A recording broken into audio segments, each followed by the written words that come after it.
This is Life Lessons Lounge, and I'm Igina Gerasi. Here, we explore diverse life stories and the wisdom they hold. Let's delve into the stories that shape us, teach us, and connect us all. Very welcome, Matt. I'm so happy and excited you're here. Thank you for accepting the invitation. Thank you for inviting me again. I've been really excited. Yay! So I'm just going to do a little intro. You've been a backpacker turned entrepreneur, right? And then snow, surf, scuba bum with no money or education to building a multinational ski, surf, and hostel brand, which is super inspiring. So take us to those days back then, Matt. So what was the driving force back then? What were you really looking for? Sure. Okay. So, as you said, I had spent a lot of my life really avoiding doing anything meaningful. I left school at 15 to go and travel the world and be a surf, snow, and scuba diving bum. Exactly that, with my greatest mission in life, just to go to good parties and see as much of the world as I could.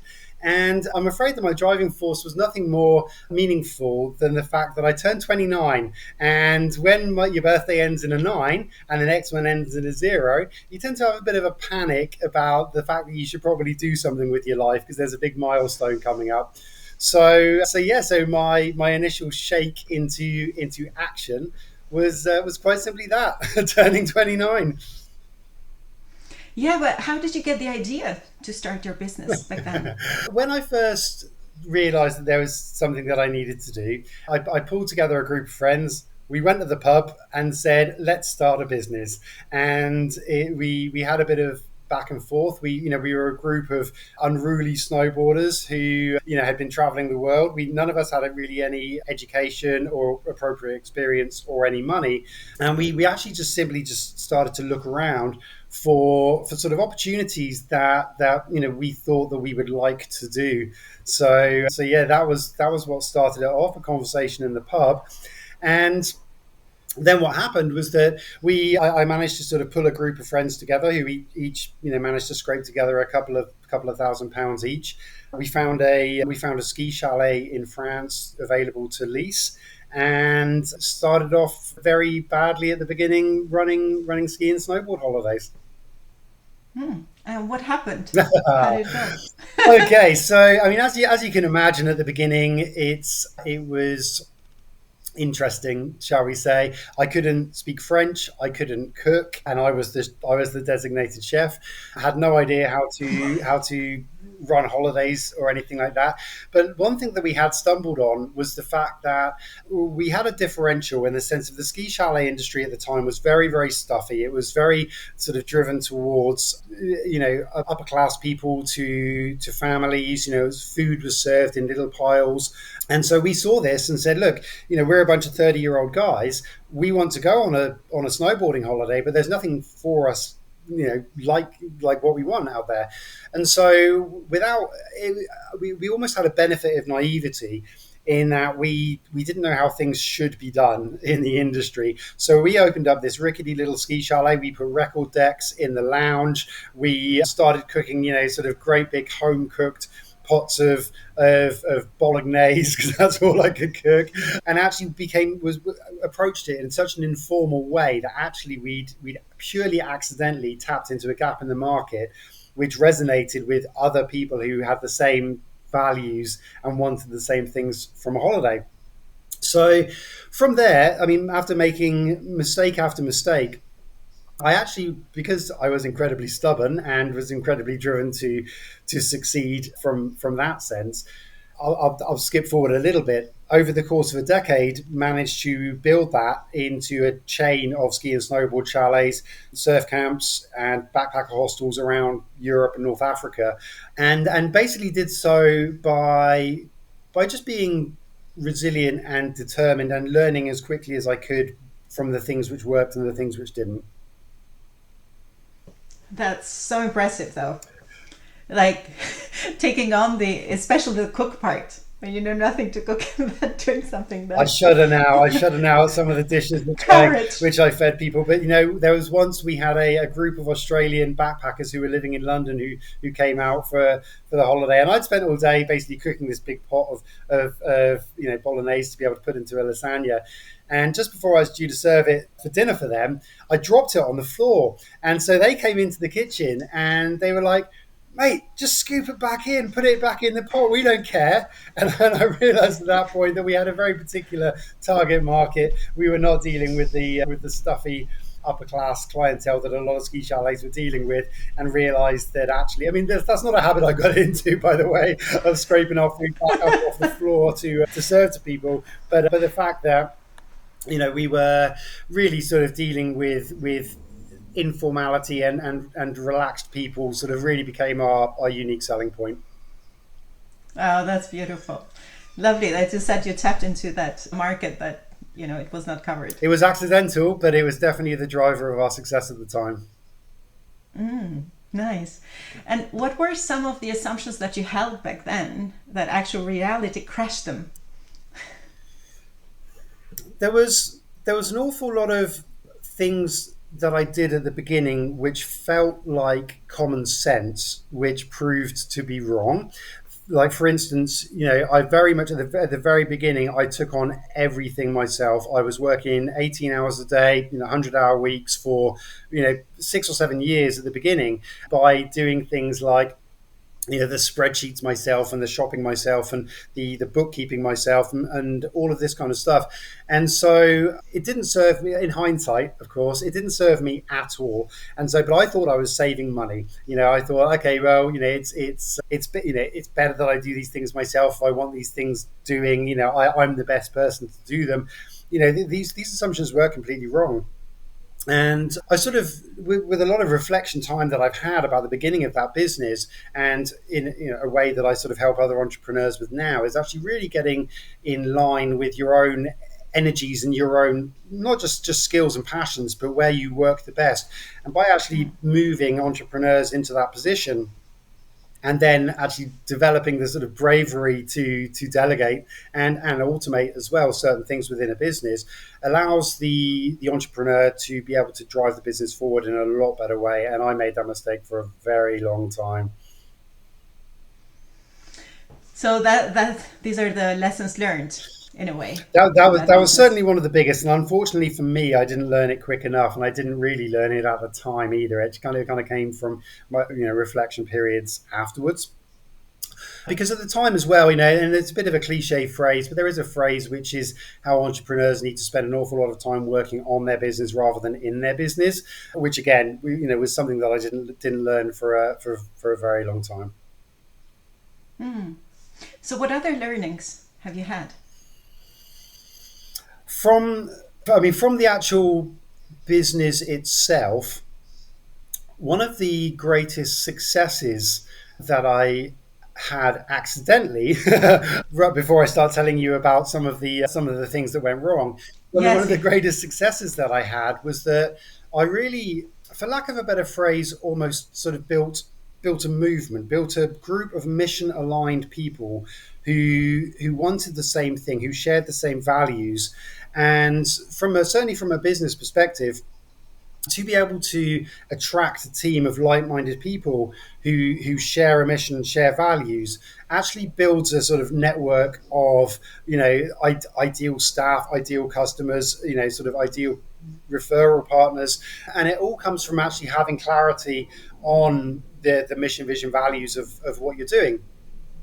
And so I sort of had stumbled into that accidentally, and it kind of got to the point that after nearly a decade of doing this, when I had the surf camp in Portugal, which is what brought me here, some of our clientele was so involved emotionally with the brand that we had people tattooing the brand logo on their arms. We had like a company stamp on our reception, and it became like an almost fun ritual, as it were, where people would stamp the company stamp in their passport, which got people in a whole world of trouble when they were going back out of immigration.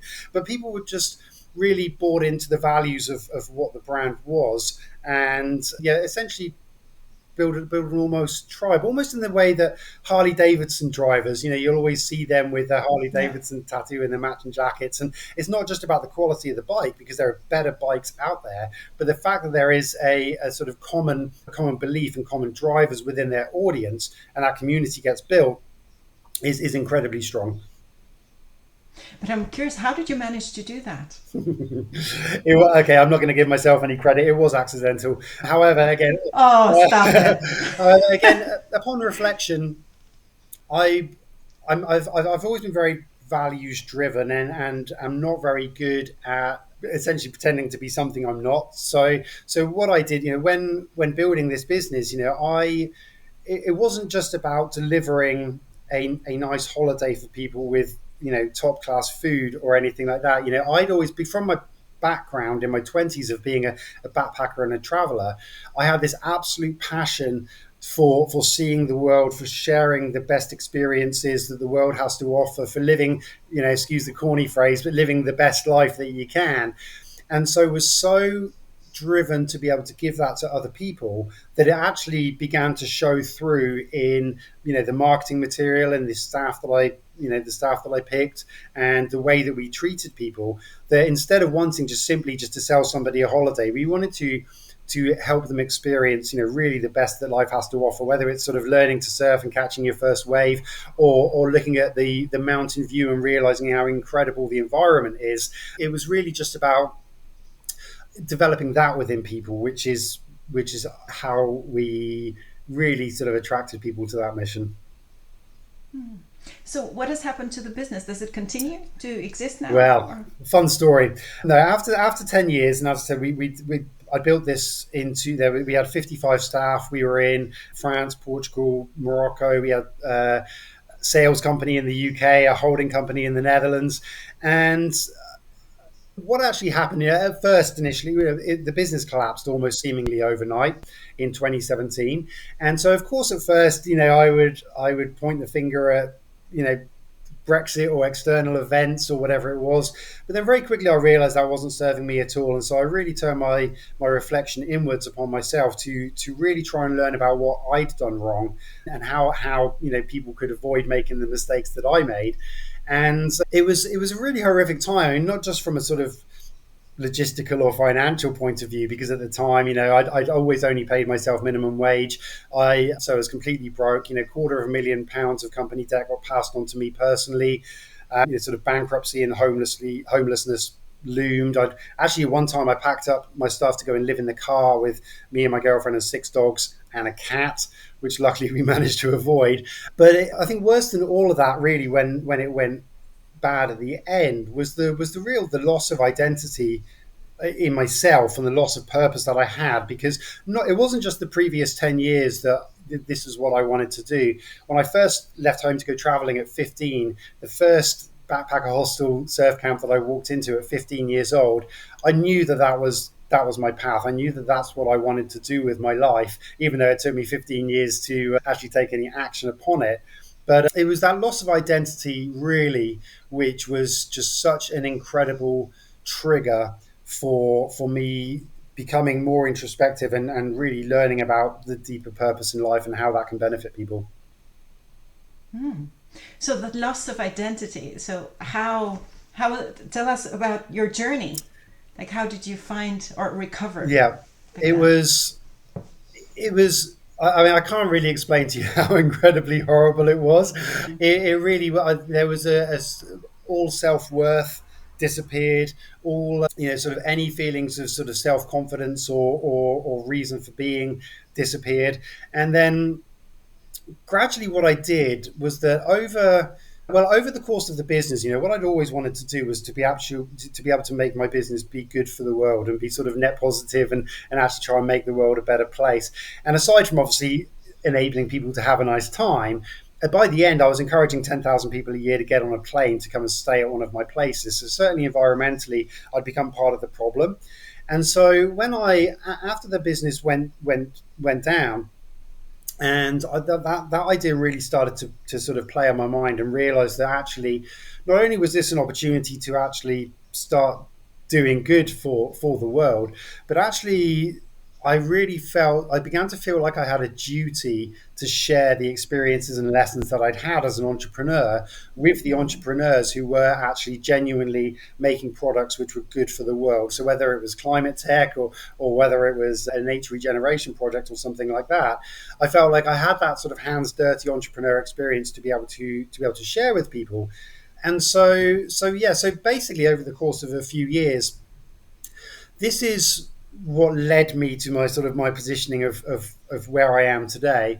And it really, really was to do with inner reflection and introspection. I went to therapy for 3 years, which I absolutely loved, by the way. No stigma for me about therapy. It changed my life, and I think everybody should do it. It's fantastic, absolutely fascinating. And to be able to really understand exactly what makes me tick, what drives me and what moves me forward, it really did eventually land me at a place where I feel like I've absolutely nailed my life purpose. As I said to you before we started recording, it gets to Saturday afternoon and I want it to be Monday morning again, because I just love my job, and I love what I do so much that it's actually now there's no division between work and fun and play and passion and the tasks that I have to do. So I'm incredibly grateful for that.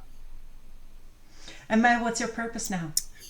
So I noticed a problem in the sense that so many people who have the world saving ideas tend to come from a space of science or engineering or non-profit or even a corporate background, where what they actually need to do is to be able to take their wonderful idea, which as I said can benefit the world in any number of ways, and first of all, create a financially sustainable entity to enable them to continue to do that work, right? So more money, more impact. And for me, money is absolutely not a dirty word. I'm not driven by profit for profit's sake, but I'm very much driven by the fact that there's a money mindset which is necessary for people to say, okay, you're doing good, but if you get more money, you can do more good.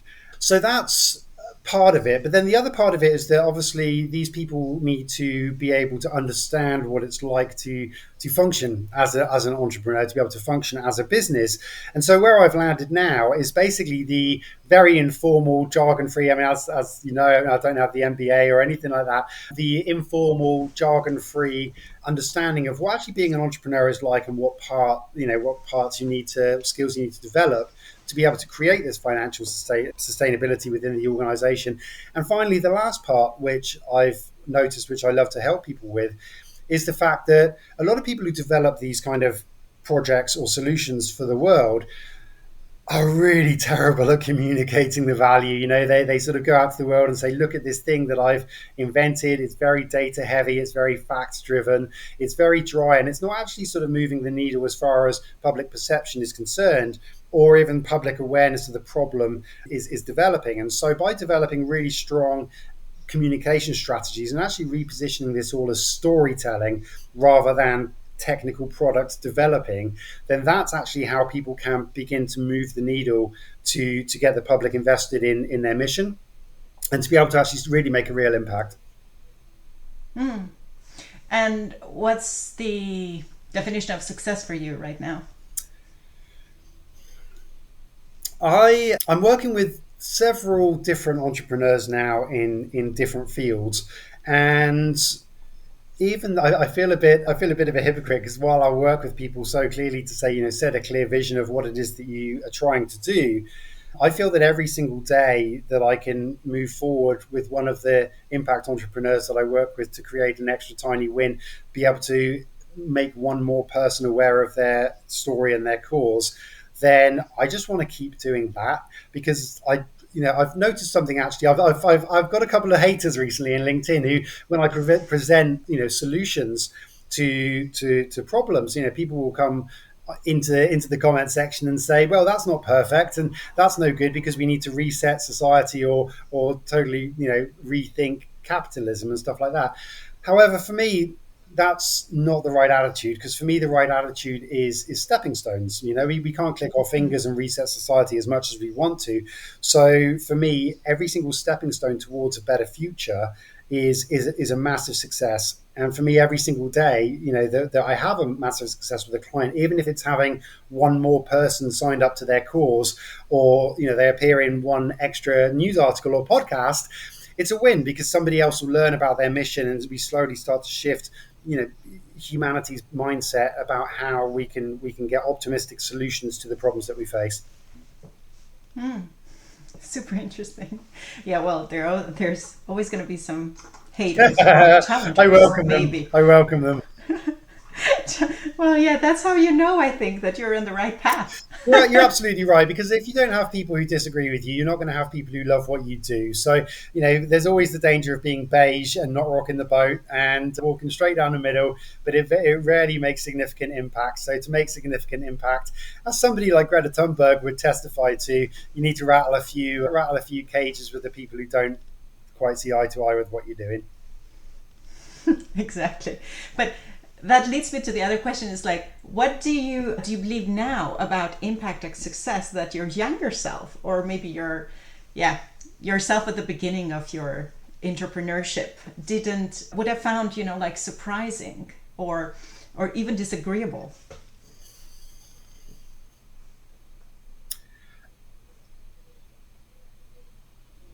Wow. Sorry, here comes the pause. That's a great question. I think the metrics with which I measure success have shifted slightly, because when I first started in business, it very much was out of necessity, I'll be honest, but the financial metrics were first and foremost in my brain. It's like, okay, well, we're going to we'll have a great year if we have X amount of revenue, or we'll have a great year if we have X amount of profit. And while now my metrics very much have incorporated, okay, well, it's a big success if we impact one person's life or 1 acre of land or something like that. It hasn't swung entirely from one to the other, because, as I said, it's the balance which is key. It's the balance between sort of financial sustainability of the organization and the impact that it has. So now, actually, my metric, whereas at the beginning I thought it might be financial, in the middle I thought it might be purely impactful, now actually has come to understand that the balance is key. Definitely. And when that balance shifts, because it is a verb for me personally, right? So how do you reconnect to your why and to your purpose? That's a wonderful question. Thank you. It's I work with entrepreneurs, and whether they're brand new or whether they are a little bit into their journey, I very much bring them back to the point of introspection, to really sort of look within themselves, to understand their driving force. Very often this will come from a backstory, whether it's significant events which are which cause the values that you hold. Even doing things like looking at old school reports and stuff can really tell you a lot about the person you are. And then by really looking at this and then combining that with looking at the beneficiaries and causes that people really care about, and the actual impact and tangible metrics that people want to have upon solving these problems, you can actually build yourself a framework from which to bounce around within.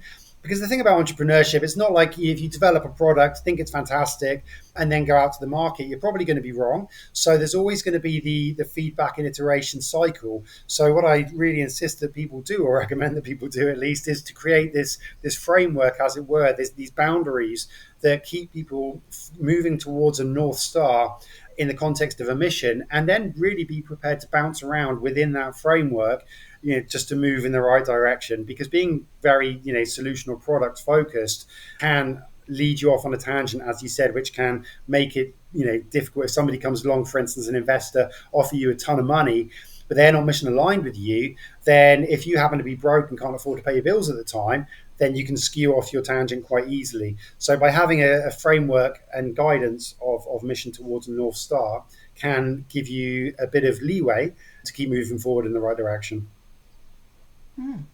So that framework that you're talking about, yeah, vision, mission driven and why driven and purpose. And so what do you think entrepreneurs need to have besides these very clear, right? What qualities, what skills, what else do they need to have to be successful? I think that the primary thing is to be open to develop new skills.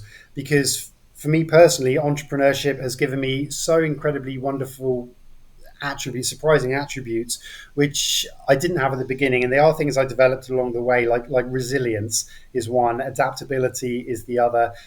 I mean, I'm still not particularly patient, but it can teach you patience when you need it to.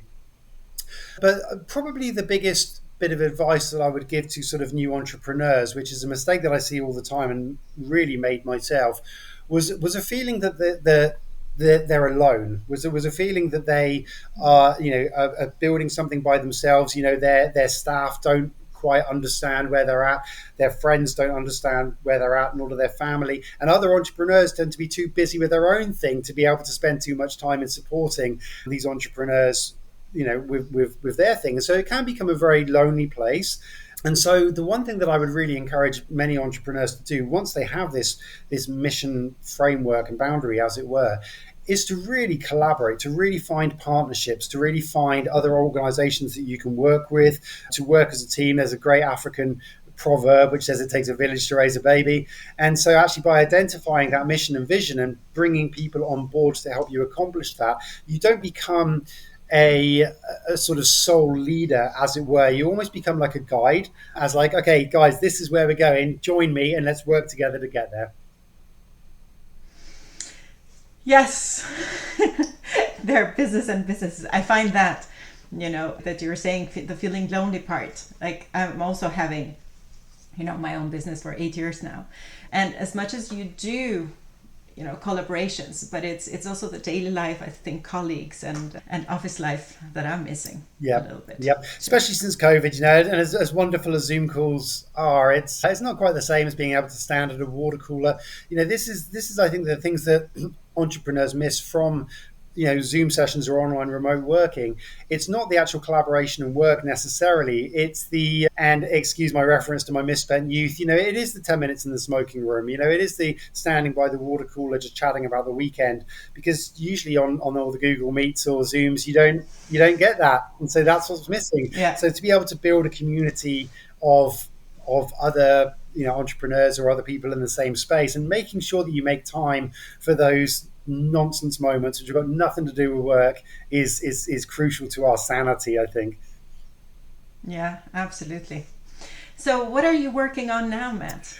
Right. Okay. So, well, I've got some wonderful clients. If I can share these with you really quickly, I'm working with a guy who is a British ecologist, and he's developed a sort of seed germination technique to fight desertification. And when he first got sort of popping back briefly to my point that I made about communication, when he came to me, he said, Matt, I've developed this nerdy solution to do with seeds. And I was like, okay, well, this is great. I mean, but forgive my bluntness, but it's quite a dry and excuse the pun as well, but it's quite a dry story. It's going to be difficult to capture the attention of the public with. I mean, it's a wonderful innovation that he's developed. So I worked with him, and we started actually really digging into the problem, but actually what's happened he's got a pilot plot in Morocco, right? And so as the Sahara Desert is creeping further northwards and making the land, unfarmable and stuff like that, and actually that's the problem that he's trying to solve. At the middle of that, and at the bottom of that, actually is a real human story, because there are Berber communities who are getting displaced. They're essentially climate change refugees who, because they're losing their abilities to be beekeepers or farm argan oil and stuff like that, they're actually being displaced to the slums of Marrakesh and Agadir. And so what his seeding technique does is it doesn't just regrow, it doesn't just regenerate soil or regrow the plants, it actually brings people home. And then when I was working with him to really discover his why, he got sent off to boarding school when he was young. So he has a really strong core value of home and protection and security and community, shaped from childhood. And so when we sort of developed this story a little bit, we really came to understand that the human element to this story is absolutely key. So that's how we're sort of positioning that now. Actually, in a couple of weeks, we're off to Morocco to film a trailer for a documentary to raise awareness of this problem.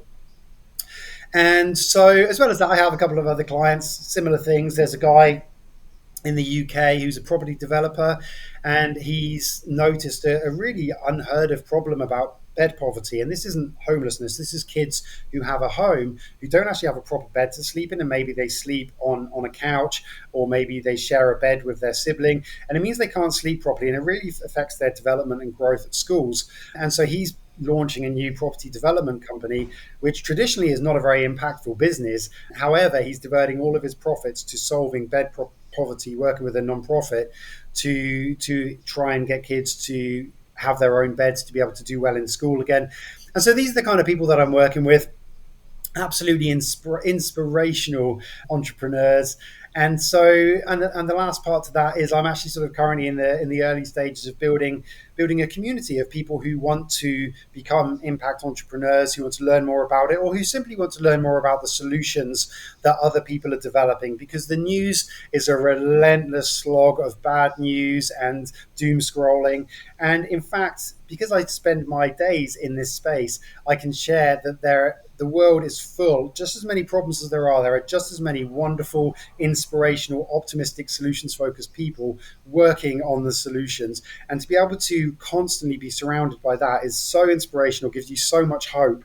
And it's really, truly wonderful to see. And it's just so great to see human ingenuity and innovation being used for good. And there's a lot of it going on.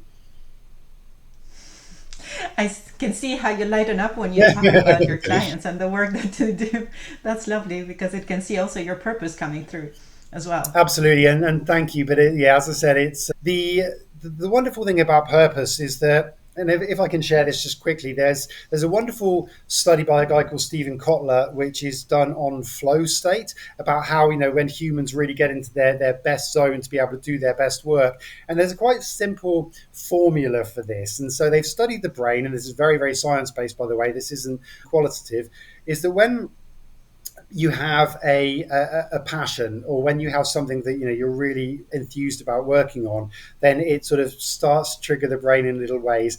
And then if you add another passion onto that, then actually the impact on your brain is actually greater than the sum of its parts, right? But then the real key is actually to add a third on. So by adding three separate passions, or making them combine into the same place, that intersection in the brain chemistry goes absolutely bananas, and it allows you to focus, to be much more motivated, to be able to focus for long periods of time on the work that you're doing.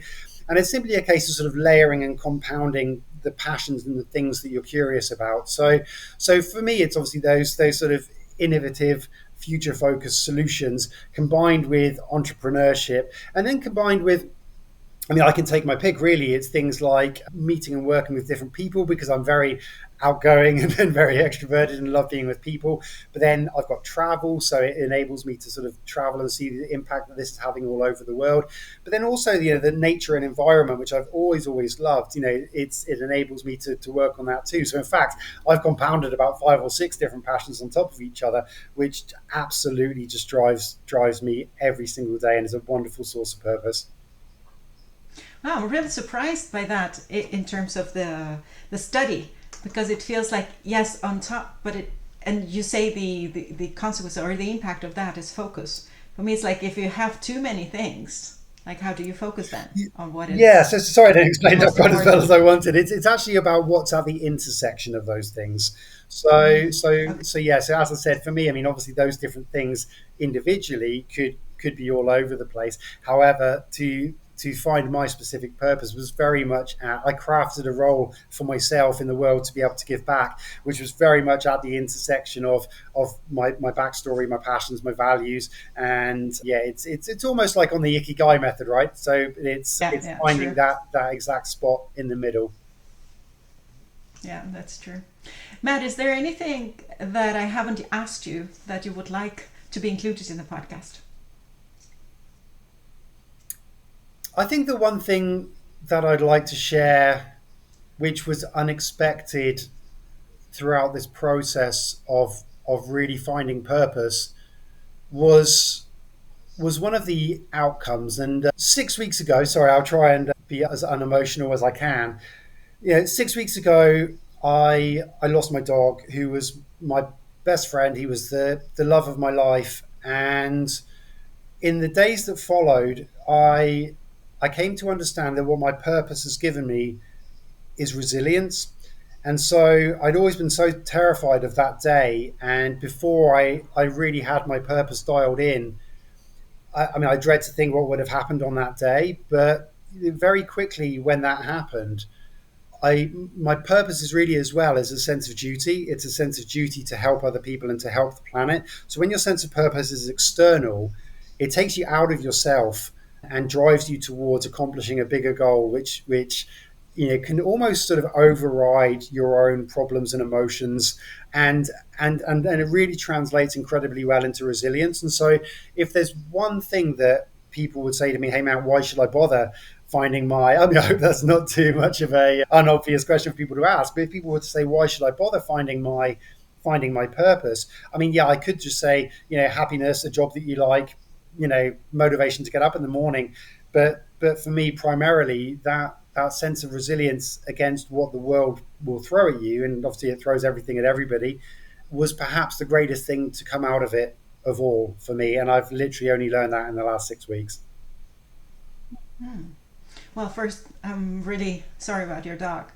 I know how connected you are. You have six, right? Well, 4 now, but yeah. So Four. there's always a lot of dogs in my house, and it's funny now when I was talking about compounding passions. One of the new projects I might potentially be working on with a client is with a lady who is working on products to help healthy dogs and divert a lot of their profits to rescue dog shelters, which is where I've got all of mine from. So if I compound that on top of my purpose, my word, it's going to be pretty powerful for me, I think. So yeah, that becomes super personal, but no, but thank you. Well, Matt, I'm so inspired by you.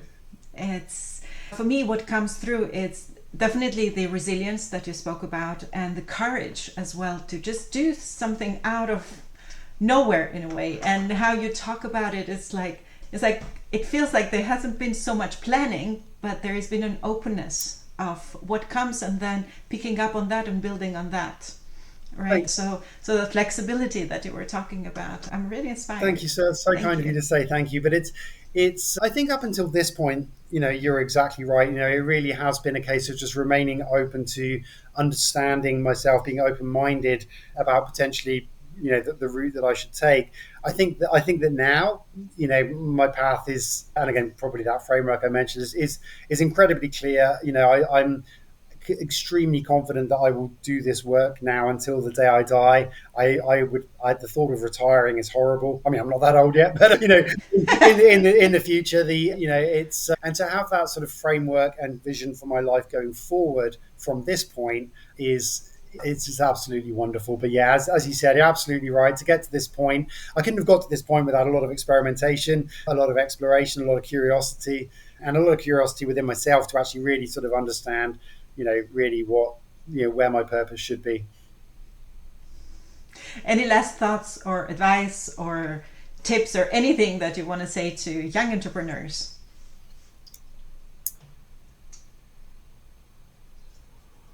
Oh, okay, so I've got a lot. Just trying to figure out the best thing to do. Build a community. Try to build a movement rather than a, a business. I mean, obviously there are business things you need to take care of, but by viewing it as a platform to accomplish a cause and drive a mission forward, then that will very much encourage you to bring people into your network. People will find you as well. People will ask you to come and get involved with your mission and your network and to help. It removes the loneliness of entrepreneurship. And actually as well, if you are sort of viewing it as sort of movement building, and for instance doing things like getting your employees and your community to create the content together, then yeah, you become a lot of people moving forward in the same direction, which can be very powerful and can really impact on the changes that you want your business to make in the world. Thank you so much, Matt. Thank you again. It has been a real pleasure to have you on the Oh, it's been podcast. lovely. It's been lovely to be here, and yeah, thank you so much. So yeah, it's been really great. Thank you again. Wish you all the very best. Cool. Likewise. Thank you. Thanks. Thank you for being with us in the Life's Lessons Lounge. Remember, every story has its wisdom. Join us next time for more insights and inspiration. And Until then, keep learning, keep growing, and keep sharing your own story.